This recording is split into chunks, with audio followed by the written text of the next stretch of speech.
It's time to turn to the WUKY Sports Page with your host, Keith Elkins, revealing conversations and stories you thought you knew from prominent Kentucky sports figures. Now, here once again is Keith Elkins.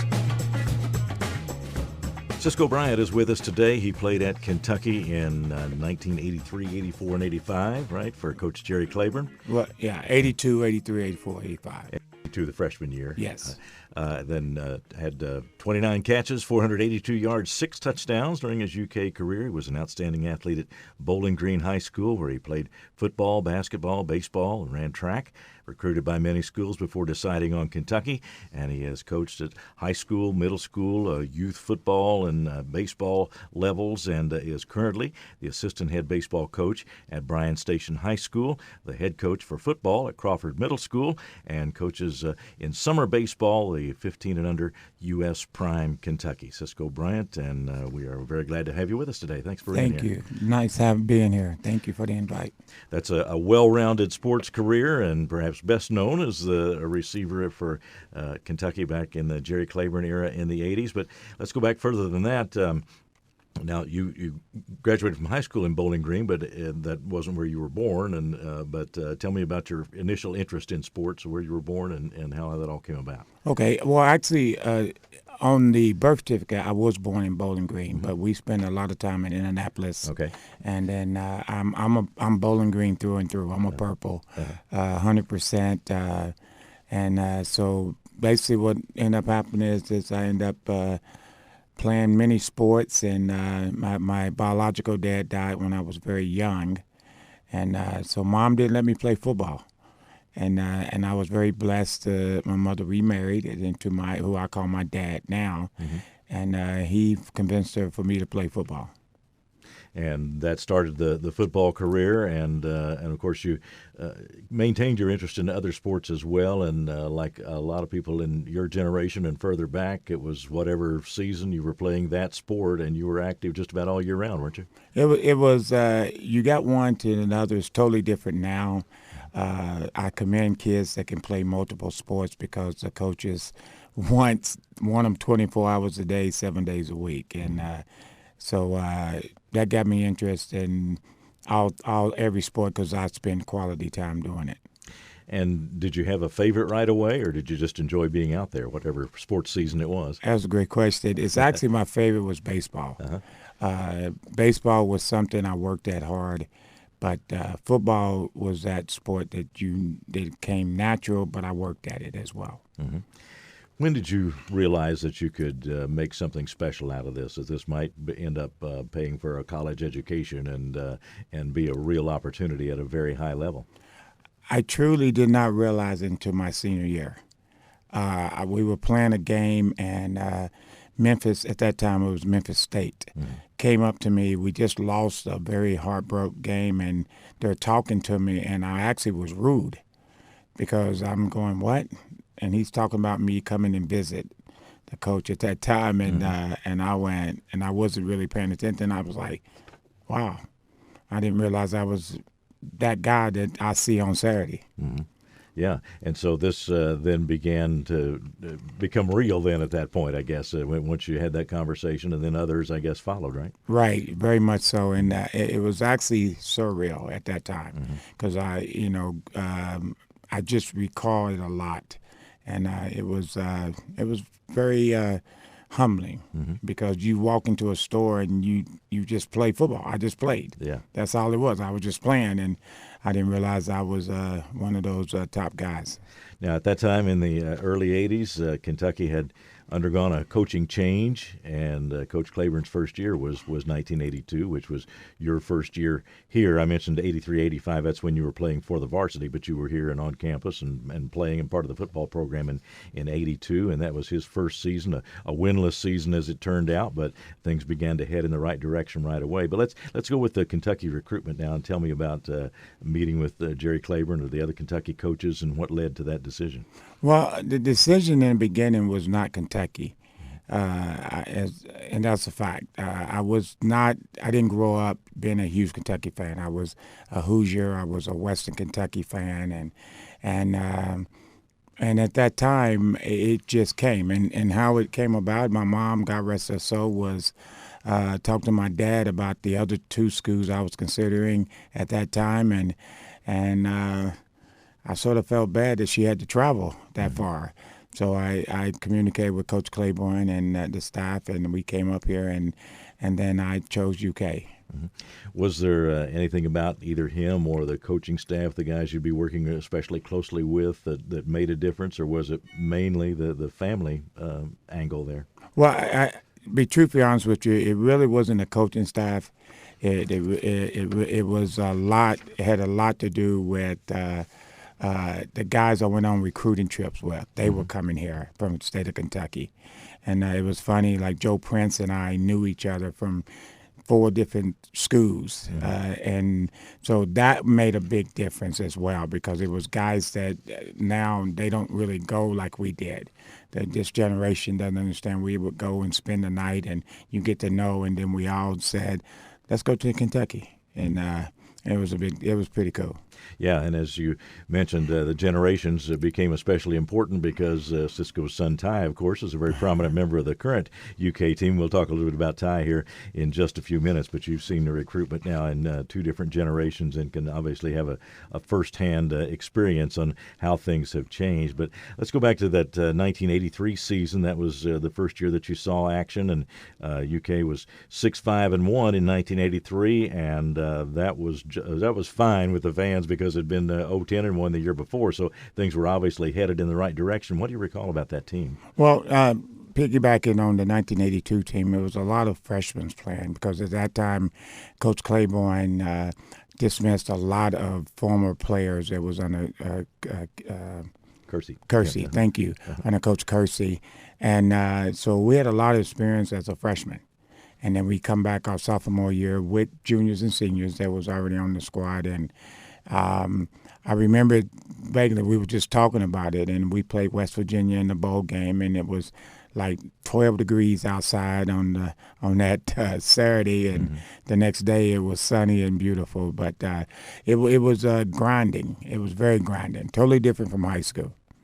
And you carved out the 6-5-1 record, which was a tremendous improvement over the previous year. That must have lifted everybody's spirits and work outlook. I mean, you're putting in the work, but you're seeing the results too. Yeah, the results came, and because we was putting a lot of time in it.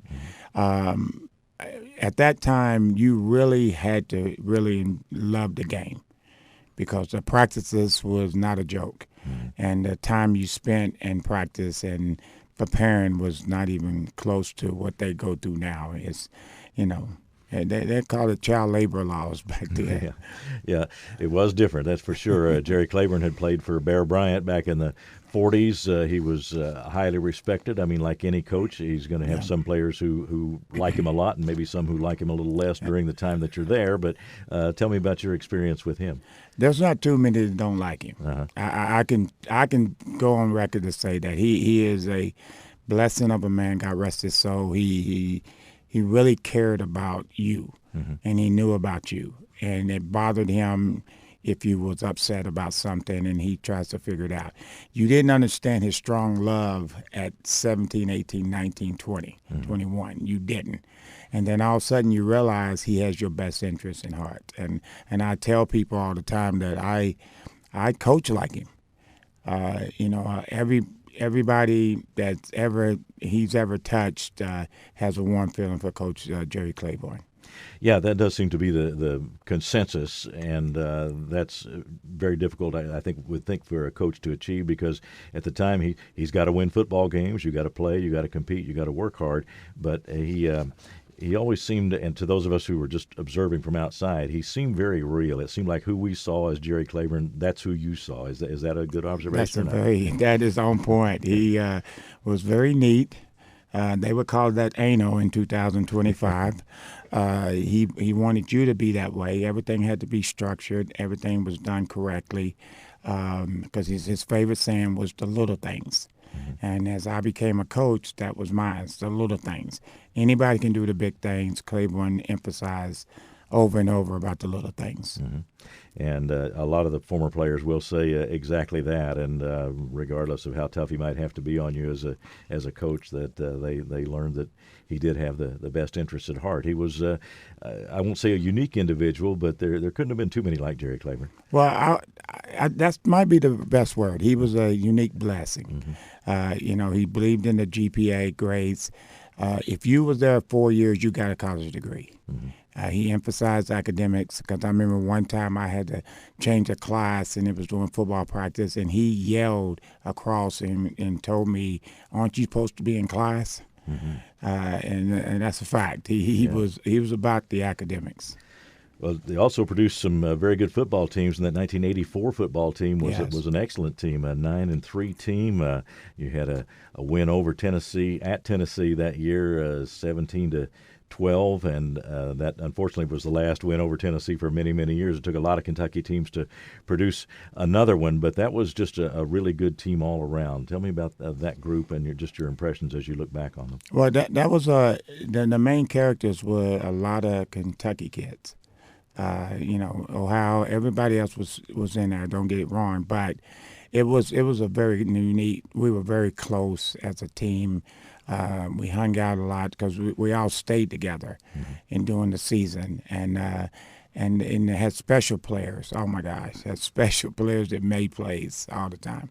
Yeah, there were some really, really talented players on there. The guys who carried the football and caught the football, and those are usually the guys we notice first. But there were a lot of talented players all over the field, weren't there? Tell me about some of your teammates. Well, the biggest one that's going to stand out is, of course, the MVP of that. It was Mark Logan out of Lexington, Bryan Station High School. We had Mark Higgs out of Owensboro. Then we had George Adams, out of Lexington.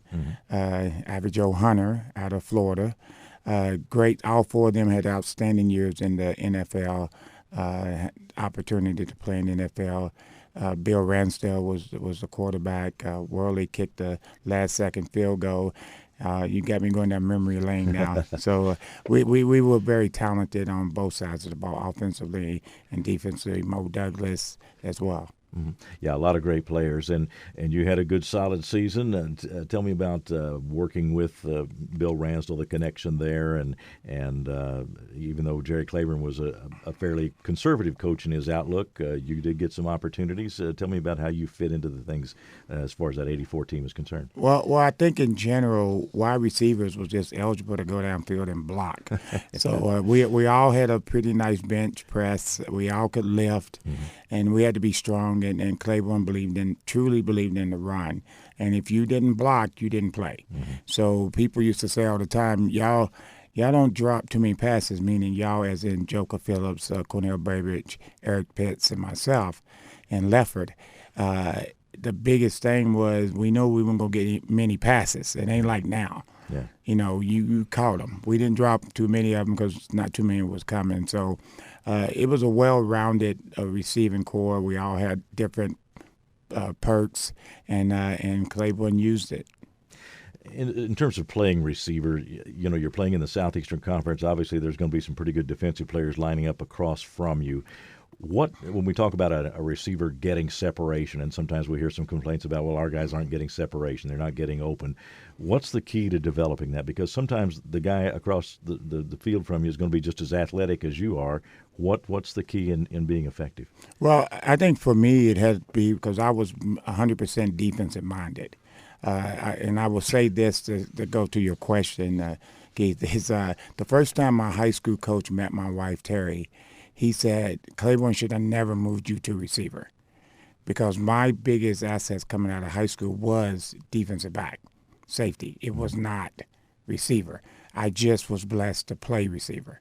And but the biggest thing, it was we wanted contact because if I contact you, I'm going to push off you and I'm going to get separation. Mm-hmm. And if you watch college, and especially in NFL, their receivers do it all the time. They look for the contact. They don't avoid it. And separation has to do with making contact and separating. Unless you run a 4-2 and they run a 4-6. Mm-hmm. But if you both run in 4-4 or if he runs a 4-3, now you can't separate from him. So our biggest thing that we were taught is that we make physical contact, we eat their cushion up right away, and then we get in our route. Tell me about the dynamic with the defensive backs, because you're seeing this guy a lot as the game progresses. Even if they're not throwing to you a lot, you're seeing him a lot, and I'm sure there's conversation back and forth. Do you remember any particular encounters with some SEC defensive backs and how you handle that as the game goes on? Well, I think the one was Georgia's defensive back. I ended up catching a touchdown on Georgia, and he made a comment prior to that, because they were beating us pretty good between the hedges, and I caught the ball, and I said something, not a cuss word, but I said something very inappropriate to him about his girlfriend being my girlfriend now. and that probably goes on throughout the ball game. I would think. It does. Yeah, yes, it does. But it's one of those things where you're just by position, you're just going to be out there. You're going to be seeing that same guy. You're going to be hooking up as opponents there throughout the ball game. So no doubt that does. Any recollection of the best opponents, the guys that really made it tough for you to get that separation or to get yourself open and could make it a long afternoon? Well, not putting one person in front of the other, but they're all good. I mean, and people say the SEC, those guys are unbelievable. If you don't believe it, just look at the NFL. NFL draft SEC players, and especially back in the day, even more.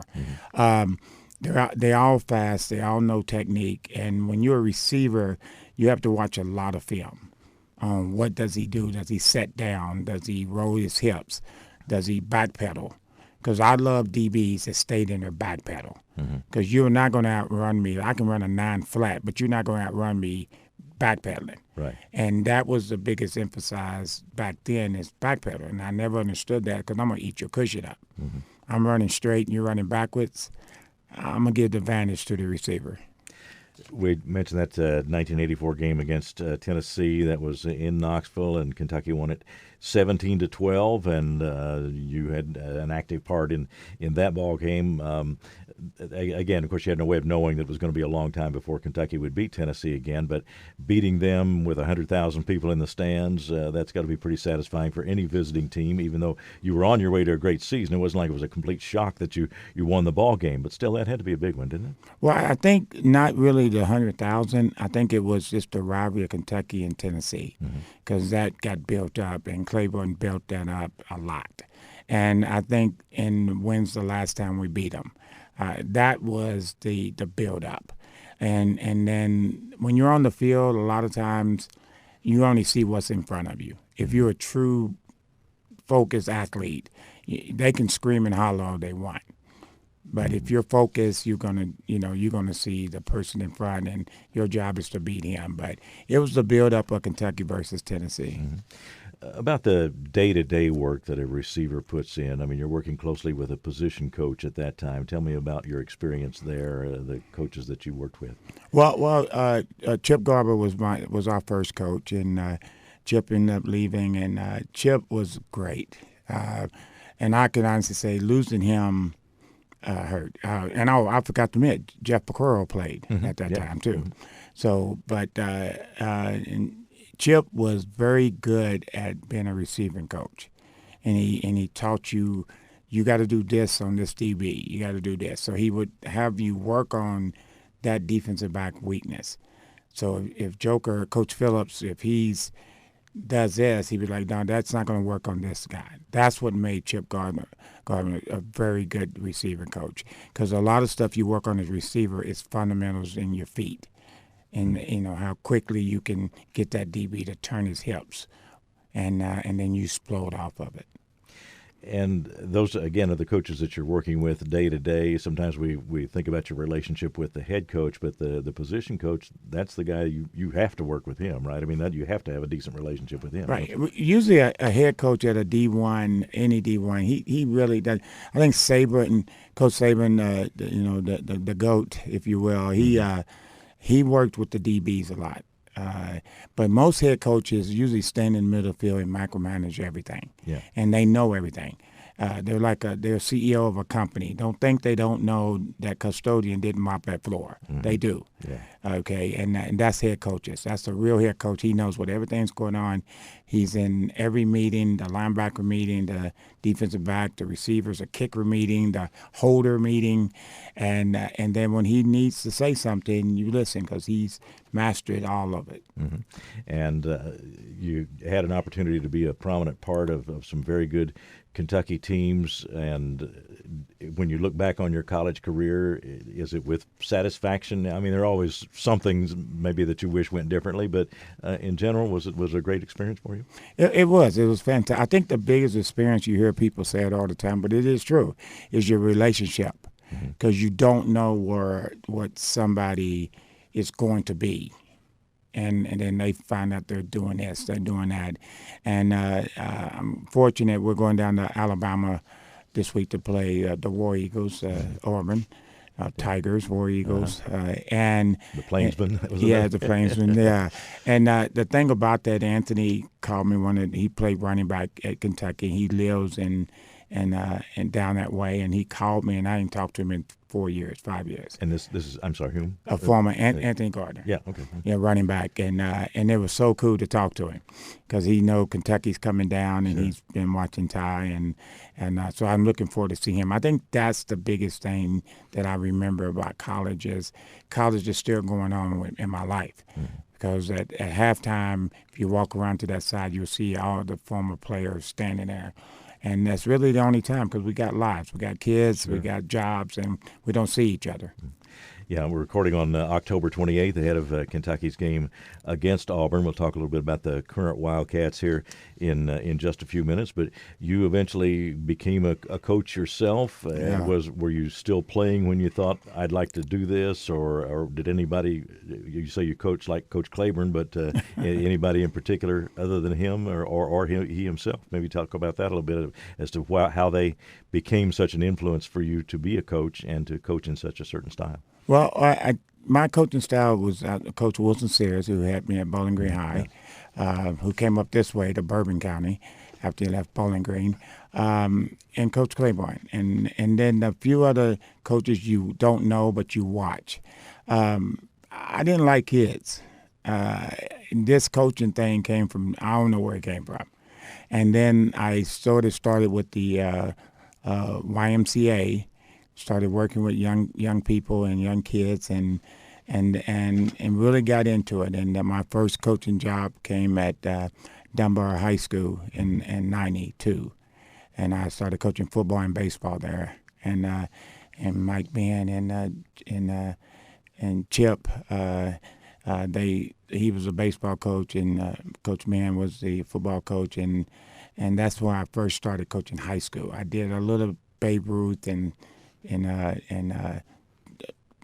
park and rec football, but that's when I got my shot into high school. When you began to get into coaching, then were there things that hit you like, oh, I didn't know the coach did this, or I didn't know the coach had to do this? I mean, you obviously knew from a player's point of view some of the coaching duties, but there must have been some things that were new that you had to focus on that maybe you didn't know were going to be ahead of you as a coach. Anything? Well, what it was is I went to a lot of clinics because I've never been, I still go, I've never been a coach that think I know it all. You know, if I can pick up something. But the one thing I learned about coaching is you have to be you. And I, like I said, I'm not a cusser. It's not me. I'm Claiborne. But I can make my point. Trust me. There's a lot of kids out here who could tell you that I can make my point. But I've never been that type of person. You can tell if I'm unhappy. But the thing that I've learned through Jerry Claiborne and Coach Wilson Sears was have your players play hard for you. If you can get your players to play hard for you, then that shows not love, because love is an emotion. That shows loyalty. And loyalty is what they will show. Like I love Saban. I don't know how he got these superstars. They had loyalty to him because they would sacrifice for the team's success. And a lot of times you don't get that. That is something that I think can be overlooked in that he recruited a lot of great players, but you got to get those guys to buy in once they're Yes. there and be able to put aside some individual glory possibly for the good of the team, and that's not a skill that every coach has. Well, I think the biggest thing is, and to be truthfully, and it may rub people the wrong way, you just got to be honest. Mm-hmm. And you don't tell young people what they want to hear. Tell them the truth. It's sort of like if you're dating. If you don't like the young lady, break up with her. Don't lead her on. Okay? Because if you lead her on, she's going to end up hating you. If you break up with her, she's going to be mad at you, and she'll move on. And it's the same thing as coaching. If you tell a young person, this is where you stand, and you're honest with them, they eventually will accept the truth. But if you sugarcoat the truth, they're expecting that candy bar at the end, which they're not going to receive. You're still coaching a lot of baseball. We talked about your baseball interest when you were growing up, and it's World Series time as we record this. In fact, they played well into the night. I watched it last night. I did too. All 18 innings. And you said you had that interest from the very start. How would you describe yourself as a baseball coach? I very well. I'm very blessed in baseball, and I'm very fundamentally sound on everything we do, how you receive the ball, how you handle, and that was a big plus with Ty. Mm-hmm. People didn't realize Ty had an opportunity to play at UK baseball, had the opportunity to make the team. They liked him, but it was going to take up a lot of his time, and he got taught the same thing that I teach my kids that I coach now. Everything is fundamentals. Everything you do is fast and fundamentals. And people don't understand baseball is the hardest game to play. And if I can say, baseball is hard. Here's the reason. Umpire calls a strike that's by your chin. Strike 3. Mm-hmm. There's one out. You sit on the bench. The game is mental. You sit there.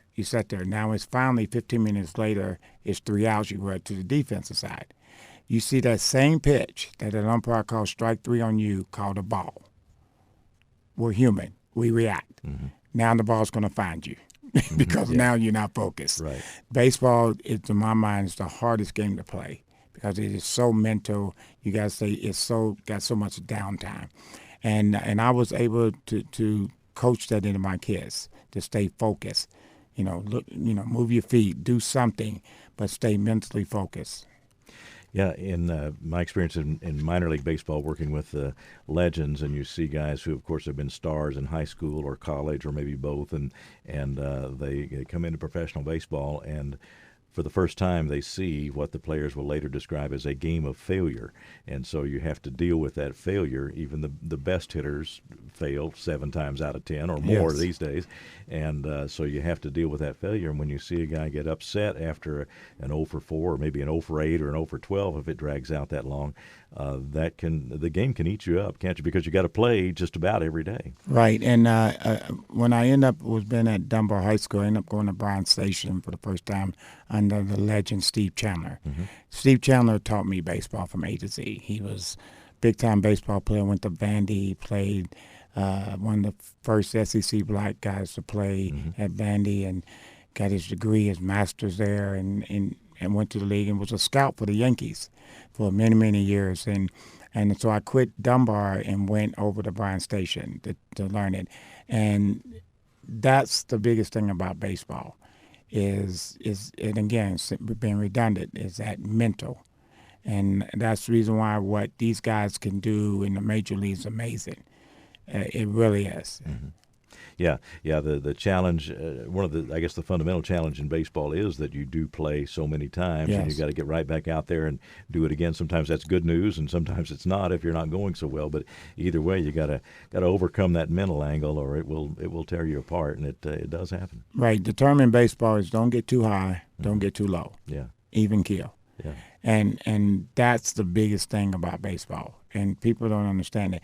And I'm going to go back to something you just said, Keith, and it makes sense. And that's the part of going 0 for 4. When Ty played Little League, I want to say his final season as a 12-year-old, and then the next year he's going to be on varsity baseball for Frederick Douglass. Mm-hmm. he was batting .898. Wow. Well, it wasn't a game of failure for him, was it? It wasn't. Hitting home runs, playing in all-star games, hitting the ball. And then when you're an eighth grader going up against a senior or junior, I never forget. I forget the pitcher for Taste Creek. Ty was fouling him off, and God, what's that young man's name? It escapes me. His first time, and the young man just got ticked off and threw him a 91-mile fastball inside. Ty swung. The catcher's already threw it down the third when he saw it. That's where you have to adjust. In the other sports, you can adjust a little bit, but baseball puts you on center stage because, he went from that high success to struggling as an eighth grader. But in his mind, he didn't say, "Ooh, I'm an eighth grader." It was him competing. Well, speaking of Ty, let's talk about his growth as an athlete and then his recruitment, and now following in your footsteps as a Wildcat, and of course making his own way as well as a fine defensive back. But tell me about your coaching him, and of course you're his dad, and combining those experiences as he was growing up, and then seeing him become an elite athlete and a Division I player. Well, I'd say this is a fact. This is 100% fact. He was very, very coachable. He really was. He was a young man at a young age. He didn't play with toys. He watched his little movies, but he always hit a baseball. And the thing about it was, when I started working with him, he always said he wanted more. I mean, no matter what it was, he wanted more, a lot more. We would practice, and our practices was just 3 hours for 45 minutes. But he was like, "Pops, more." I mean, like, "Ty, we're good. Go climb a tree." Yeah. So when I worked with him, it was intense, but it wasn't overboard, where he didn't want to come back to every workout. So we had off the tee. He'll play a high school football game, come home, practice, hit off the tee without being told, because he wanted that success. And because he realized baseball is timing. So coaching him, it was, I think, the greatest compliment I ever got coaching him, because he was not one of those son fathers that felt like he was entitled. We was at an all-star baseball game when he was 10, and the guy came up, he knew who I was. He said, "Coach Bryant, you coaching this team?" I said, "Yes." And he said, "You got a son out here?" I said, "Yeah, the first baseman." He goes, "Oh, that's your son?" I go, "Yeah." "Why?" He goes, "I couldn't tell." Because he would be the first one on the field, the first one off the field. I never had to say anything to him. And, of course, that's a great way for him to make progress as an athlete. And as he got older, then, of course, you can see that he has a chance, like you, to do something special and go on and be a major college athlete. And so at that point, it seems like and I guess it sounds like you were pretty good all along with this, but at some point, if he has a chance to be a major college athlete, then the workouts, the conditioning, the off-season work, all that becomes a little more serious, doesn't it, at some point? Because now you really have a chance to make something of yourself. Yeah, and he wanted it, and I said it earlier, and people don't understand that you can want something, but if you don't go get it, there was many times he would be at Frederick Douglass football, and he'll get done, and we'll throw footballs. We'll work on his feet, or he's at baseball practice, and then we'll come back to the field and hit ground balls, or go to a parking lot and hit ground balls. And he always wanted that, because he played short and second base. He always wanted that success, and if he didn't feel like that he worked hard that day, he always wanted me to work him harder. And he would run hills at Crawford after a practice. Just to work on his feet. And he never shied away for whatever he had to do, and that's academics as well. Well, he and his teammates are going through a pretty difficult season this year, and there's a lot of conversation among fans and talk about coaching changes and things like that. But you had just experienced the coaching change coming through. Your coach was new at the time, Jerry Claiborne, in 1982, but you went through a winless season, which, of course, could not have been easy, even though they knew it was the new coach getting started with his way. But how do you just kind of circle the wagons as teammates and try to ignore all the outside conversation and continue to work? And how do you think they're handling that at this point? Well, I think you at this stage and age and time in 2025, you only can control what you can control. And it's easy to say that because I ain't got to go through that. But when I speak to Ty, it's like he said, it's business. Do your job. It's no different if I'm of a company, no different like my thing with Stoops. You know, Coach Stoops is the CEO of his company. He is. He's the CEO of the company. If he's leaving or if he's asked to leave, as of today, he's the CEO of the company. Do your job. Players, do your job. And whatever happens is going to happen with the will. That's just life. And with that said is coping with it is, again, if you try to fix something you can't control, it's going to be kind of tough. Mm-hmm. I wanted to get back to your coaching experience and ask you what you hope that young people get out of participating in sports at a level where it's competitive. You expect a lot of them, but at the same time, most of them, of course, are not going on to college as athletes, and certainly not as professional athletes. But what's the goal for you in what they learn and get out of a sports program that you're coaching? Well, I can honestly say I've been very blessed. At all the years I've coached, when I see my former players to this day, I promise you, they show me mad love. They will make a comment, well, Coach, I didn't understand why you was pushing me so hard. You didn't care. I give the best example. It's a judge here in Lexington that played. I coached him at Dunbar High School, and he's a judge. And he would tell people that Coach Bryant pushed me like I was going to play. He says, I was not going to play if we was winning by 100 or losing by 100. But every drill I got in, he coached me like I was a starter. And I think as a coach, you got to coach kids for their ability. And you don't, even though they're maybe not going to help you on a Friday night or a Saturday night or a Sunday, would that be males, adults. But you still want to coach them the hardest they can get, because once they get up in life, that's a job. And they have to learn to fight through that negative of their job. And so I get a lot of meals. Me and my wife get quite a bit of meals paid for when we're out with former players that will see me and say thank you and come over and hug me and say thank you. And I feel very blessed that I touched their lives that way. It seems like, just from talking with you, you've still got a ton of energy for it, and that you still enjoy getting out on the field and working with young people and winning some ball games too, right? Yeah, and I think what it is when I stopped playing football, God told me I was done. I was done. I had no shoulda, coulda, woulda, had no regrets. I knew I was done. I was happy. Other teams started in the NFL, say try out for the arena football. I was done. I was happy. And right now in coaching, I enjoy coaching. And it's not just staying out there just to stay out there. My kids, even my middle school kids at Crawford can tell you, I'm very particular about everything they do and how they do it, on and off the field. And so, yes, I enjoy it tremendously. All right. Well, thanks very much for doing this today. It's been great talking with you. You too. Thank you for the invite. All right. You've been listening to the WUKY Sports Page with your host, Keith Elkins, an exclusive podcast from 91.3 WUKY, produced at the WUKY studios by Alan Lytle.